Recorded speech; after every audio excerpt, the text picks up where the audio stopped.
Om Tava Kathamritam Tapta Jivanam Kavibhiriditam Kalmashapaham Shravanamangalam Srimadaatatam Bhuvi Grinanti Bhurida Janaha Bhuvi Grinanti Bhurida Janaha.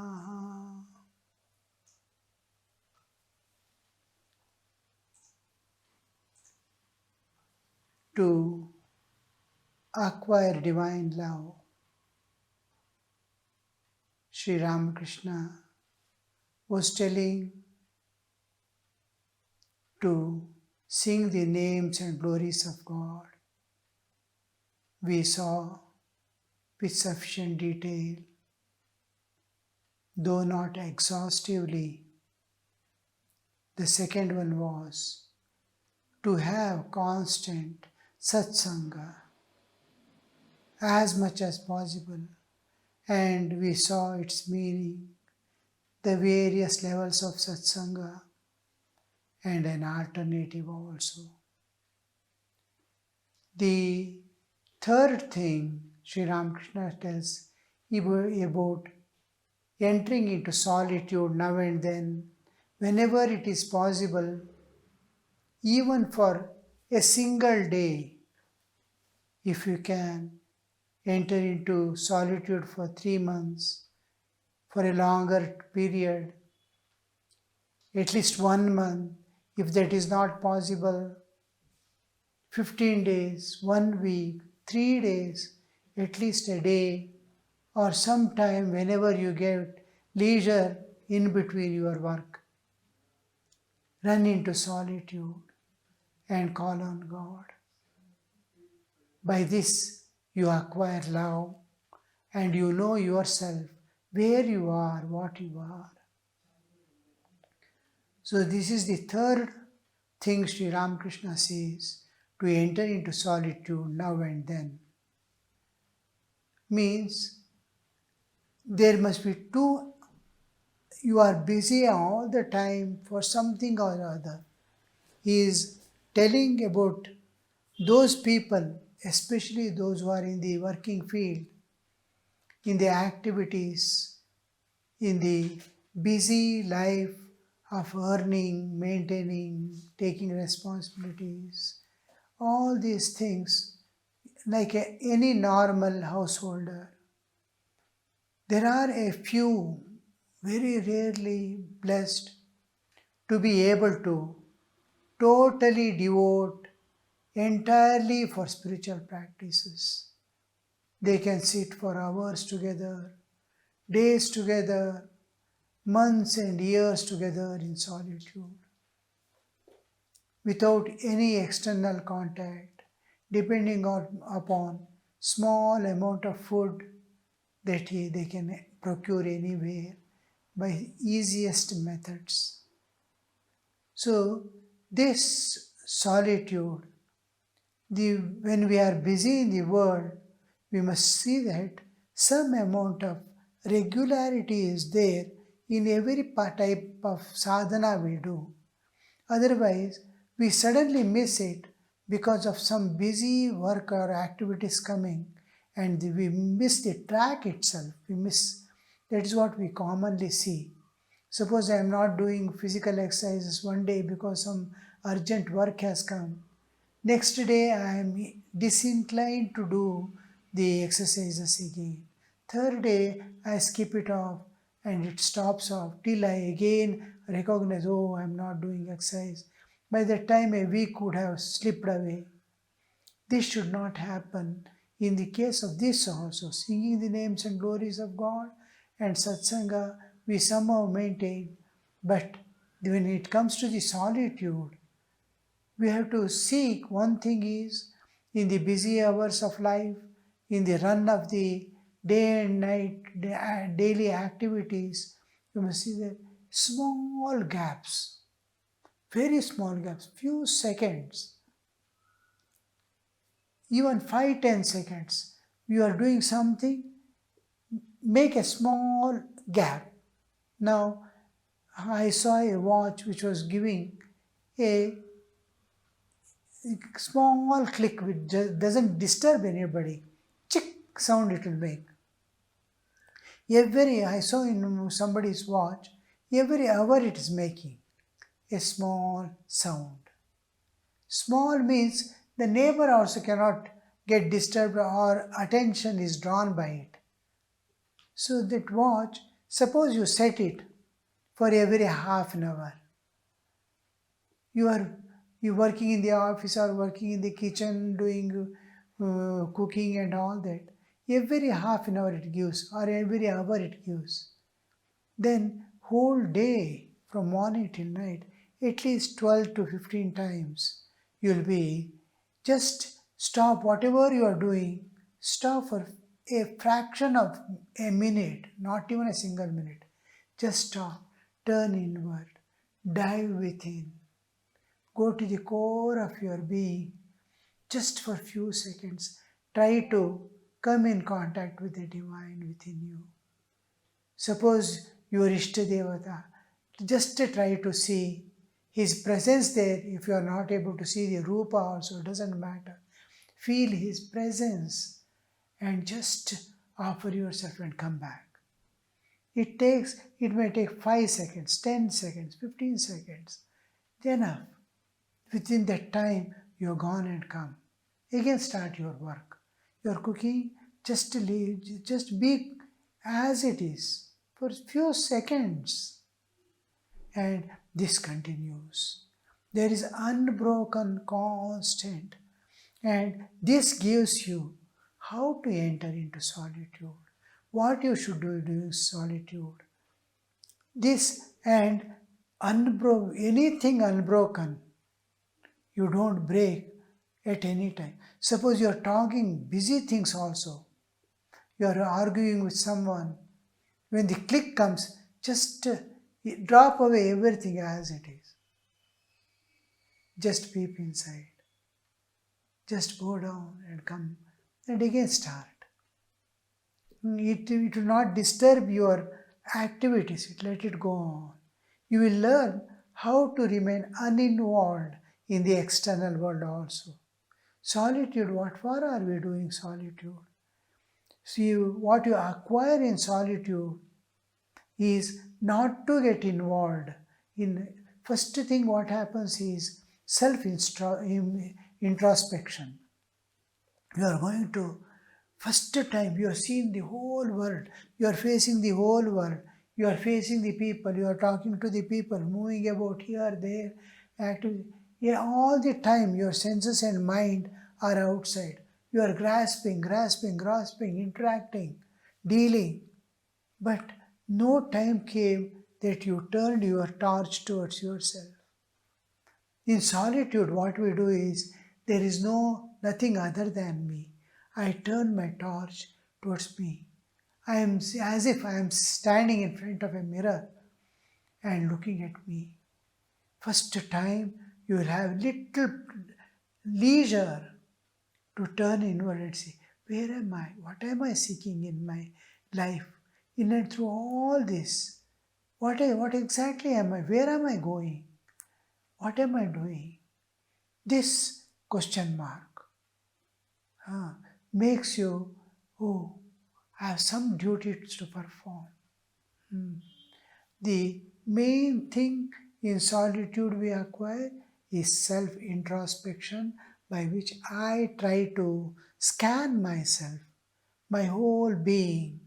What is my mind doing? What is my senses doing? How we are. One is analysis. Analysis is different from introspection. Introspection is I am going with a question mark. Why? What is this? How? Why? In analysis, I go on analyzing. What is this mind means? What is this body? What does it comprise of? What are the contents of my mind? how my mind is working. All these are the analysis.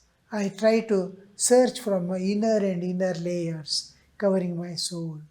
By one, I am opening and seeing. This is analysis. Introspection is what exactly am I seeking in my life, which is unseen. When I go inside also, I don't see myself. Now, Yatishananji Maharaj says, you must first find out where you are. Try to discover where is your center of consciousness. The center of consciousness. Where is it lying? In and through all my activities, I am doing japa, I am keeping family, relatives, this, that, all activities, I am earning money, I am maintaining this family, I am doing this, that work. Sometime I am spending for service of others. So many activities I am doing.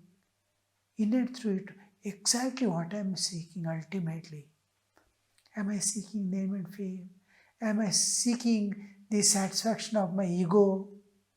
Are there any desires which I am trying to fulfill without my knowledge, external knowledge? Or am I hiding something by which, or am I really seeking God in the heart of my hearts? Am I? Then why did I do like this? Why did I get affected by when somebody told something? These things, these are introspections. The thing is, am I seeking God sincerely? If not, I have to make some corrections. Where is my center of consciousness? When you search, we see either I am seeking comforts and enjoyments with all the things I am doing. I don't want to take strain. Means if I am totally dedicated to one ideal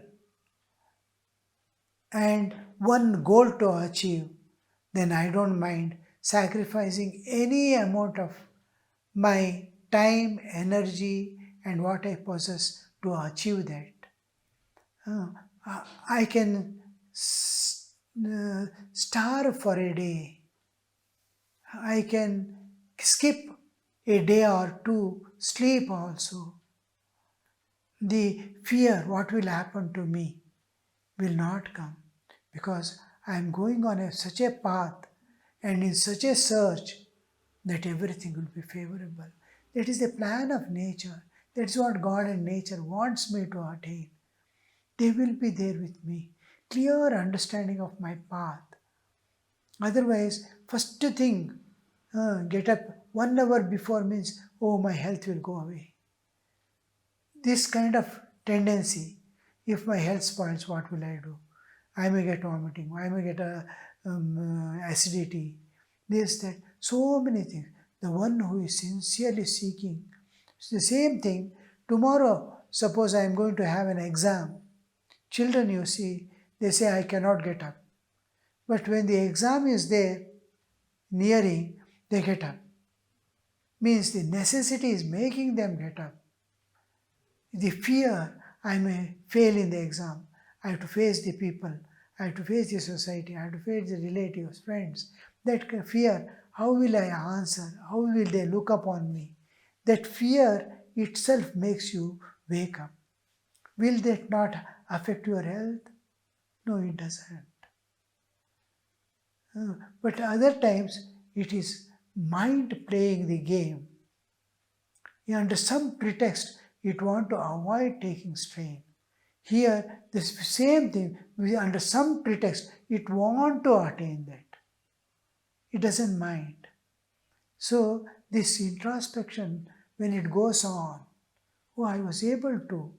I give the example of one woman who I requested her to get up 1 hour because she was telling, morning I get up at 6 o'clock and till night 9 o'clock I have to alone work in the house, washing, cleaning, the children's clothes, preparing food, washing the vessels, sending them to school.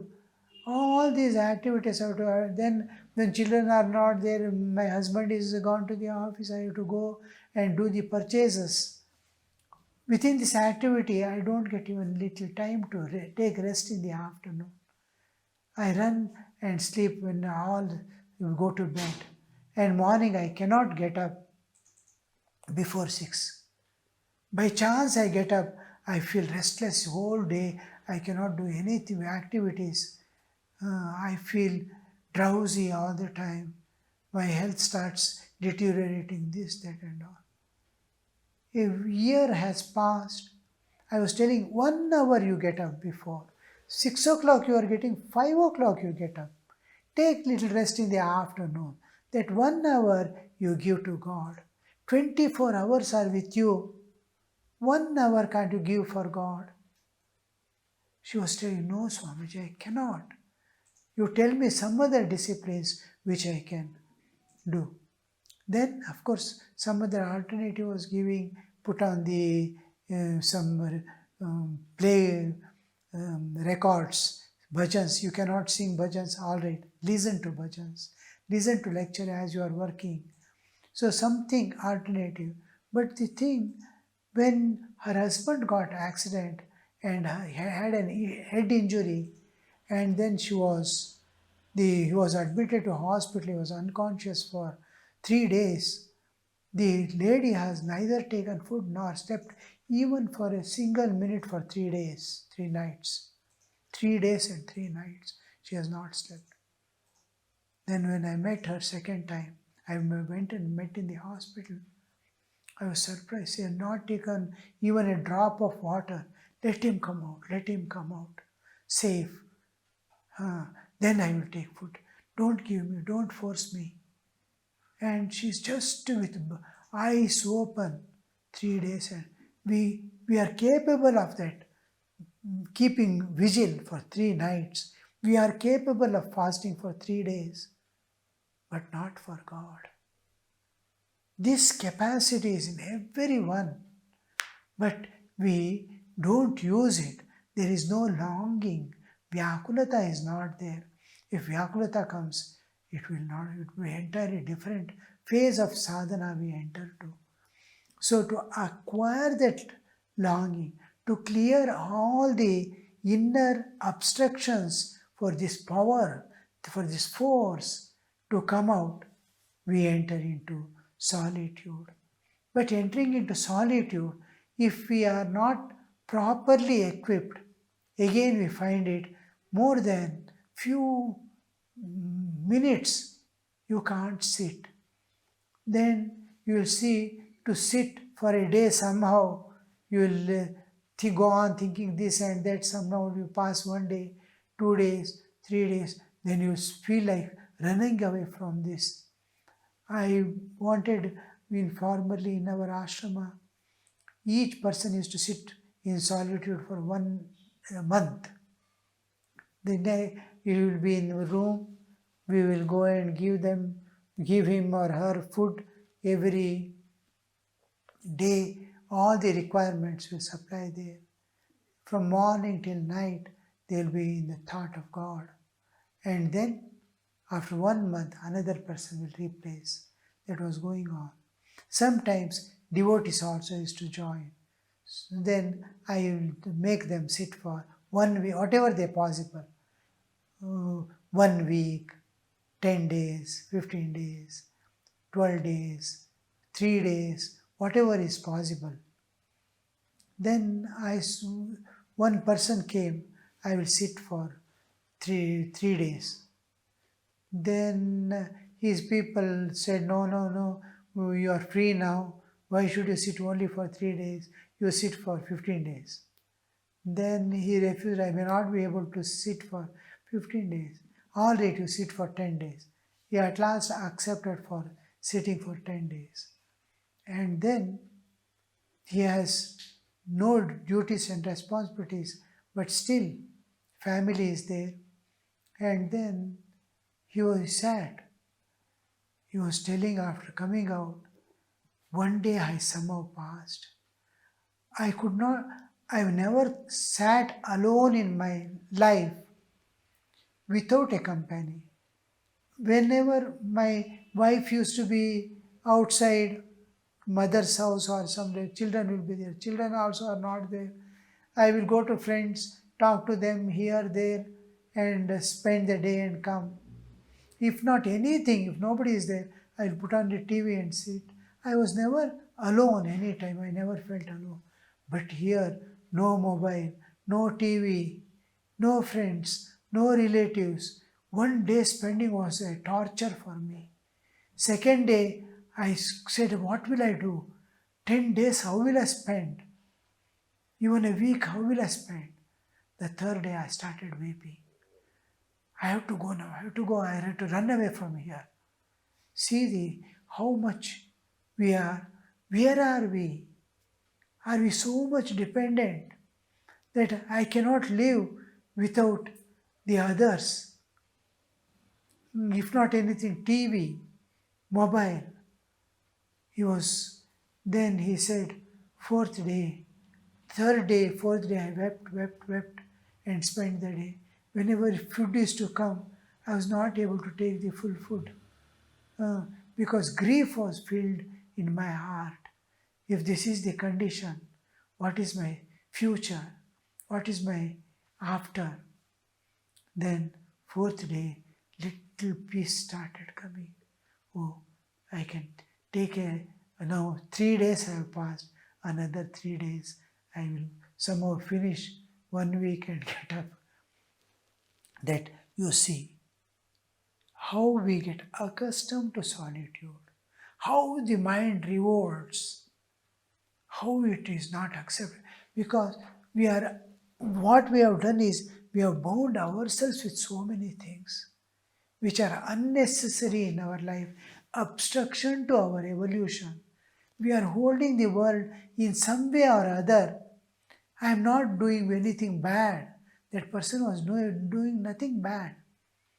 But holding the world and preserving the world in the awareness made him to weep at last when nothing was available.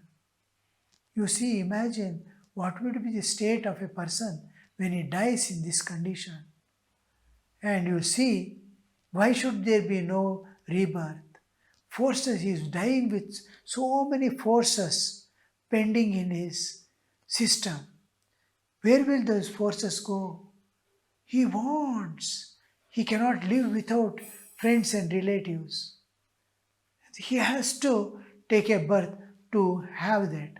The forces are there. It will acquire a body somewhere, something.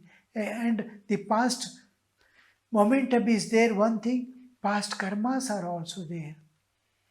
The sukha dukkha that he has to undergo. So all this force him.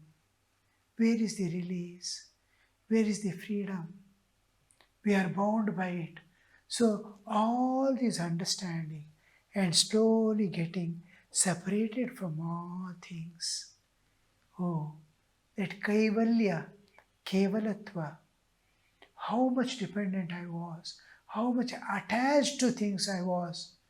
I was thinking, now, the more you get freedom, the more release you get, you feel attracted to the divine one thing. All other relationship which you are keeping, your friends, relatives, everything, because you are not able to live alone. It is not for their sake you are living. You are living, you are keeping them for your sake. Now the grip is released. Now you learn to live for others. You will learn to live for God, not for yourself. In solitude, you see, whatever I was keeping, whether it is money, wealth, or progeny, or activities, or relationships, or the TV or mobile, whatever I was keeping everything was for myself. I, mine, and myself was keeping me alive. Now, this is what is tremendous bondage, terrible bondage from which he is released now. From bondage he is released. He is free to think, he is free to talk. He doesn't need anything. Now he lives for others. He lives for family. He loves his family. Formerly, it was not love, it was vasana. He was showing love. He never loved. He was showing love for his own enjoyments, his own comforts, his own inevitability. He is not able to live without it. So he was holding, he was thinking he was loving all them. And love was binding. No. Fear, anxiety, inability to live alone was holding. It was not at all love. When the grip is released, you are free. Now the real love comes out. That you are able to love God. You are able to love others. You are able to sacrifice for others. You are able to. Now you must have freedom to act. You must have freedom to for sadhana. Now, if you are in the amidst people also, it doesn't matter. At any moment you can withdraw. At any moment you can get involved. Of course, it may take sufficient time, it may take an year or two to get so much freedom that amidst the activity, you can at your will withdraw and forget the whole thing. Intensely you are working, or some heated argument went on, you went to, you came away and you are not carrying it. There itself you left and calmly you are sitting in your way. That much of means the arguments, especially arguments, fighting, this, that, and talks, are you will be holding on to your what you want to say, insisting on it, opposing all other views, means how much of involvement is there. Next moment, wholly you are released. No thoughts come in your mind. So much of uninvolved participation to become into, "Oh, it's only my duty." I never wanted anything. It was my duty to argue. I argued and I finished my duty. Just like you are going to an office, you don't have responsibility. You don't have the burden to take on your shoulders. You are employed, you go do all your duties perfectly because you are taking salary and do everything and wash off your hands. Now, manager in a bank, he keeps crores of rupees in his currency chest. He sees everything is locked, everything intact, the money is safe, his money is exact in amount, everything he sees, and comes out. He is not worried. What happens after that? He has done his duty. What he has to do, he has done. So he is, but same thing, if it is in a house, it is his money, he would sleep in the next room itself because it is his.